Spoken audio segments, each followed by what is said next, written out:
আলো যেমন জাগতিক নিয়মে অন্ধকারকে মূর্ত করে দেয়, তেমনি বই মানুষের ভিতরে জ্ঞানের আলো এনে যাবতীয় অন্ধকারকে দূর করে চেতনার আলোকে উদ্ভাসিত করে। আলো শুধু ভৌগোলিকভাবে ছড়িয়ে যেতে পারে, আর বই প্রান্ত থেকে অন্তে, অতীত থেকে ভবিষ্যৎ, নিকট থেকে দূরে এবং কি যুগ থেকে যুগান্তরে জ্ঞানের আলো ছড়িয়ে দিতে পারে। পৃথিবীতে বেশিরভাগ মানুষই বই পড়তে পছন্দ করে। পৃথিবীতে এমন কিছু মানুষ আছে যারা বই পড়া ছাড়া অন্য কিছুই কল্পনা করতে পারে না। বর্তমান সময়ে যেমন মানুষের বই পড়ার অভ্যাস রয়েছে, অতীতেও ঠিক মানুষের বই পড়ার প্রতি অভ্যাস রয়েছিল। আর অতীতে এসব মানুষের বই পড়ার অভ্যাস গড়ে তোলার লক্ষ্যেই প্রতিষ্ঠা করা হয়েছিল বিভিন্ন লাইব্রেরি। আজকে আপনাদের এরকমই একটি লাইব্রেরির সাথে পরিচয় করিয়ে দেব। Mahiganj public library. 19 শতকে রংপুরের আদি শহর ছিল মাহিগঞ্জ।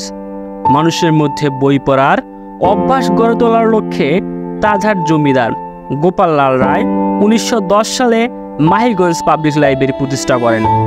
অনেক মূল্যবান ও দুর্লভ বই ছিল এ লাইব্রেরিতে। ধারণা করা হয় এ লাইব্রেরিতে প্রায় 10,000-এরও অধিক বই ছিল। পাঠকের পদচারণায় মুখরিত থাকত এটি। একে ঘিরেই তখন সাহিত্য ও সংস্কৃতির চর্চা হতো। লাইব্রেরির মাঠে সপ্তাহ জুড়ে চলত সাংস্কৃতিক অনুষ্ঠান, নাটক, যাত্রাপালা।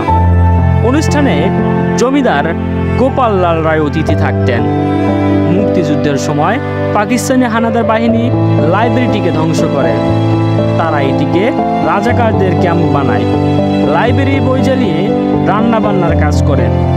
স্বাধীনতার পর অবশ্য লাইব্রেরিটি চালু করা হয়েছিল, পরে তা বন্ধ হয়ে যায়। আবারও চালু করা হয়, কিন্তু সর্বশেষ 1982 সালে পুরো বন্ধ হয়ে যায়। এখন এটি ধ্বংসের শেষ অবস্থায় রয়েছে। ভবনটিও যে কোনো সময় ধসে পড়তে পারে।